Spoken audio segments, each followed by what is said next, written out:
Indian রাজনীতিবিদরা যে চরমভাবে বাংলাদেশকে হ্যায় প্রতিপন্ন করছে, এটা ঠিক নয়। আমি বারবারই বলছি যে ক্রিকেটে এই রাজনীতিটা এনে কিন্তু আমাদের এই সর্বনাশটা করছে। আরেকটা জিনিস হলো, আপনি যেটা বললেন যে মুস্তাফিজ যদি মুসলিম না হয়ে হিন্দু হতো তাহলে কি হতো, আমি ডেফিনেটলি শিওর তখন কোনো সমস্যা হতো না। কিন্তু এখানে এই জিনিসটা টানা ঠিক না, এটা বলাও ঠিক না।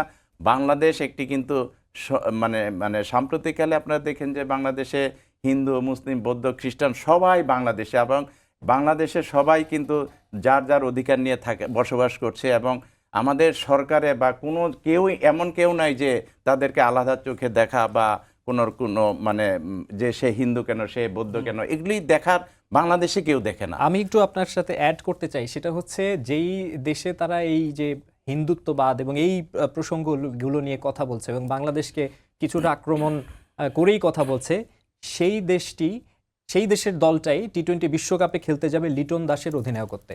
হ্যাঁ, এটা দেখেন, এটা কত বড় সম্প্রীতির একটা মানে চূড়ান্ত উদাহরণ। তো এই জিনিসটা আমাদের ভাবতে কষ্ট হয় যে এই ইস্যু নিয়েই কিন্তু আজকে এই সমস্যা।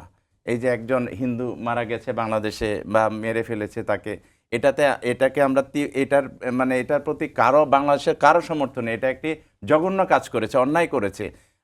আমি এটার সাথে কম্পেয়ার করছি না যে ইন্ডিয়াতে কি হচ্ছে। ইন্ডিয়াতে যেটা হচ্ছে ইন্ডিয়ান সরকার বুঝবে, তাদের জনগণ বুঝবে যে তারা কি করছে। কিন্তু আমাদের বাংলাদেশে এই সম্প্রীতিটা কিন্তু উল্লেখ করার মতো।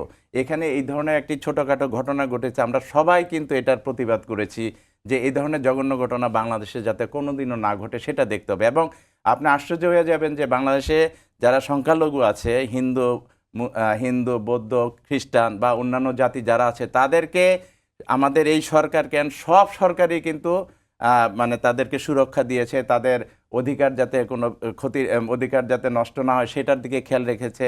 বাংলাদেশ একটি সম্প্রীতির বিশ্বে একটি জ্বলন্ত উদাহরণ। সুতরাং এই জিনিসটাকে ইস্যু করে কিন্তু ইন্ডিয়া আজকে এই জিনিসটা নষ্ট করে ফেলছে।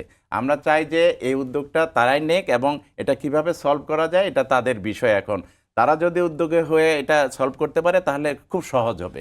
আমরা চাই তাদের কাছ থেকে একটি পজিটিভ কিছু আসুক।